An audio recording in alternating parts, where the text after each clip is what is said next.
Okay, so I'm Edward Pivos from M Live, and you may recognize this gentleman next to me, one of the top comedians, ever, in my opinion, but it's not just my opinion, it's other people's opinions too. It's Gallagher.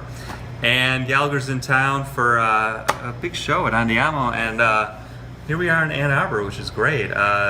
Is this one of your favorite places to visit, or how did you come Well, I've had 4 heart attacks, and I wanted to be close to the hospital. I know, one of the best heart hospitals, University of Michigan, so yeah, you're right. Right, so I'm close by. Now the Sledge-O-Matic is in your car. Okay, now is that still a part of your act? It's the end of my act. I'm so much more than just a guy that smashes watermelons. I also am a poet.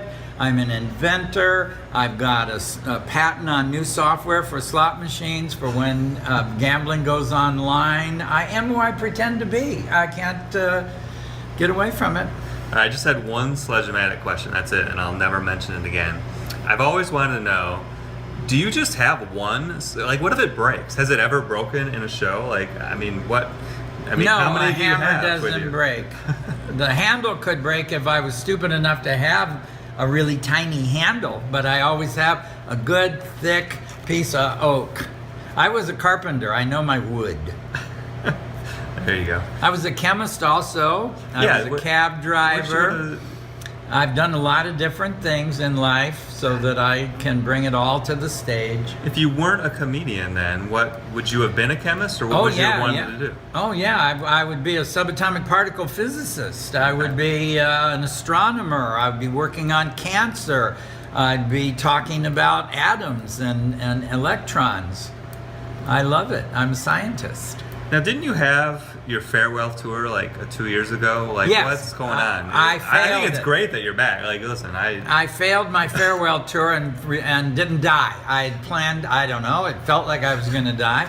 Then I didn't die. And I don't know what to do. And my kids are tired of me being around the house. And so I came off on the road. Of course, my daughter's 34 and she's got little kids. And then my son's 27 and he doesn't care if I'm around.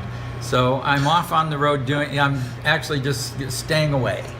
So you do a lot of traveling now. You've come to Michigan probably a lot in your career, I would assume. I don't know. Yeah, you can't miss Detroit. Is there anything about Detroit that sticks out in your mind from? Well, the patent lawyers for my patent are from Detroit and Bloomfield, Carl Skangasky and Olds from Oldsmobile. And I came here with Kenny Rogers in 1980. I was the opening act for him, and I did 100 shows around the United States, and so you go to all the major markets.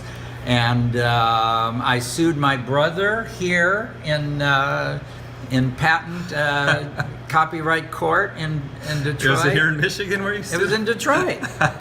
That's a great story. I didn't know that. Yeah. I knew about the lawsuit. I didn't know it was here in Michigan, though. Okay. Well, the schedule wasn't as filled here in Detroit, and my lawyers thought it was a good place.